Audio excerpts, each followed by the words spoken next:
What's going on, guys? Tommy P here, back today with another naturally obsessed look into basketball. And before I begin, I always want to preface by saying I am not a basketball expert.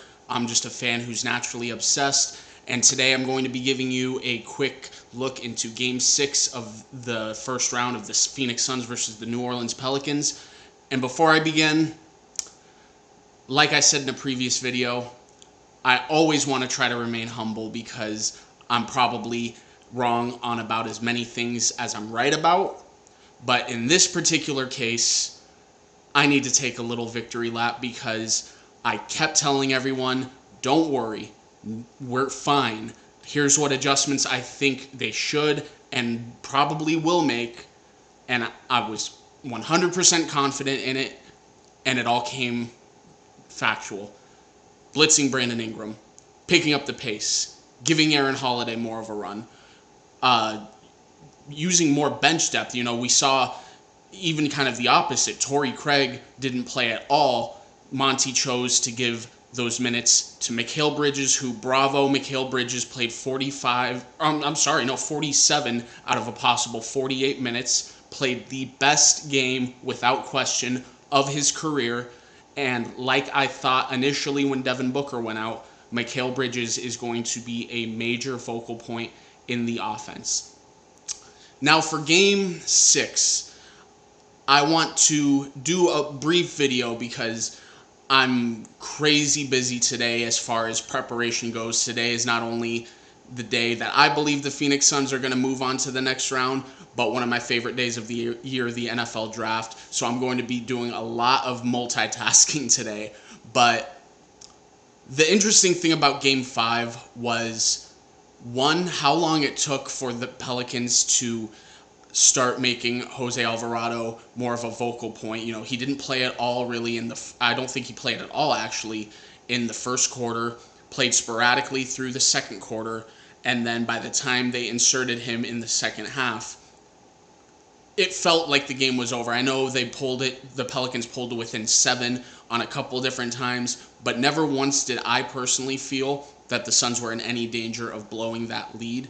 And the thing that is really interesting to me as far as the lineups that Willie Green is inserting is he seems to be dead set on giving Devontae Graham a lot of minutes. And I've said before in a previous video that Devontae Graham, his history against the Phoenix Suns is positive. He's played very well against the Suns, even when he was in Charlotte with the Hornets. And I think Willie Green is hoping and relying on Devontae Graham's three-point shooting, which has been very good throughout his career, but has also been very inconsistent. He reminds me a lot of Jay Crowder to a lesser extent, much lesser extent, because Jay Crowder's the definition of hot and cold, but Devontae Graham is very streaky when it comes to his three-point shooting. So it's going to be interesting to see in a win-or-go-home scenario at home if Willie Green's going to make the adjustment to pull back on Devontae Graham or if he's going to keep riding with him.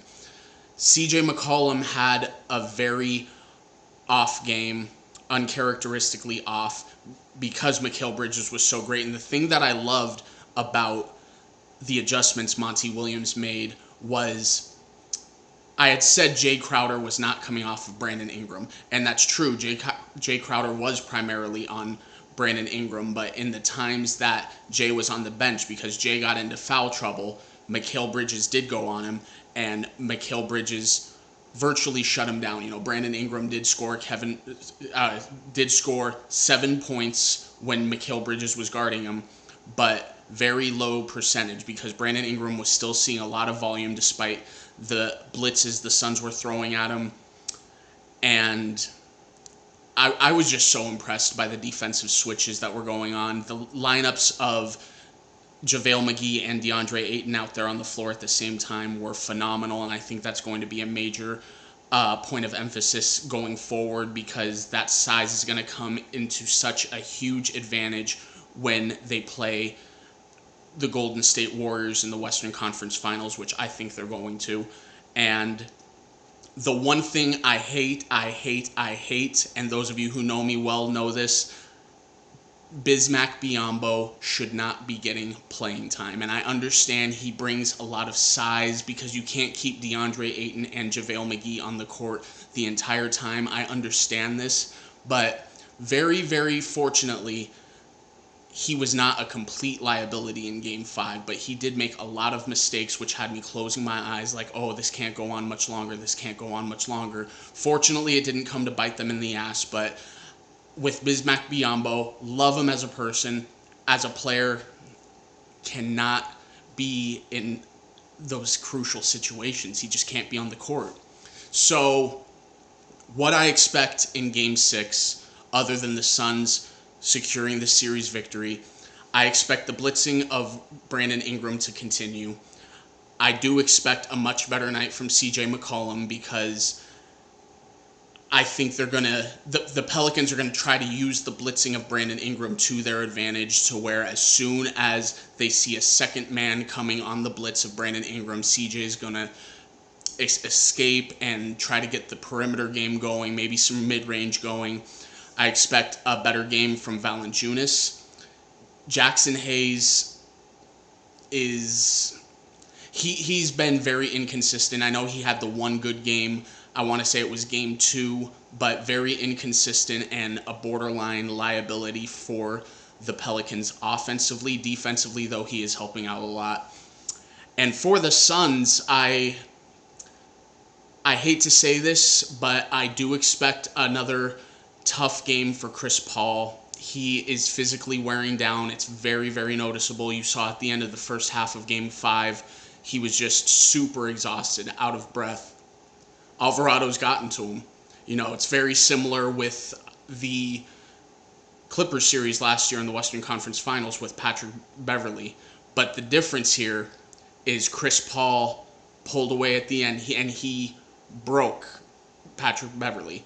I don't think he's going to break Jose Alvarado, but I think Chris Paul is at a point right now where he's going to utilize what's around him to the best of his ability. I see another strong game, not to the point that he had in Game 5 from Mikal Bridges, but I do expect another strong game. I expect another good game from DeAndre Ayton. And how about Campaign? You know, it was a kind of weird game for Campaign, but he was so aggressive. He finally found his shot again. I do expect that to continue, along with more playing time for Aaron Holiday. I think Aaron Holiday earned the right to remain on the floor for at least this series. I don't think Torrey Craig is going to play a role tonight. I think right now you have to roll with what's working. I don't think Torrey Craig's played his way out of the rotation. I do think in round 2, Torrey Craig's going to find more playing time. And mark my words, in the Golden State Warriors series, Torrey Craig is going to be crucial in that series for his perimeter defense.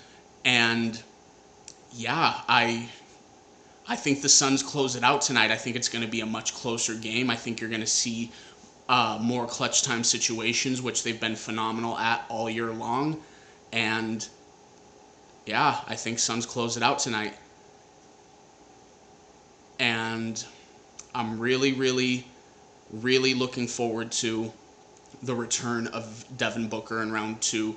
Like I said all day yesterday, there are reports that Devin Booker could make his return tonight. He still hasn't been ruled out, and I personally haven't heard anything saying that he's not going to play. Just my personal opinion, I would be beyond shocked if Devin Booker plays tonight, simply for the timing of it all. If the Suns win tonight and the Mavericks play tonight, or if the Suns win tonight and the Mavericks win tonight, Game 1 of round 2 is going to be on Monday.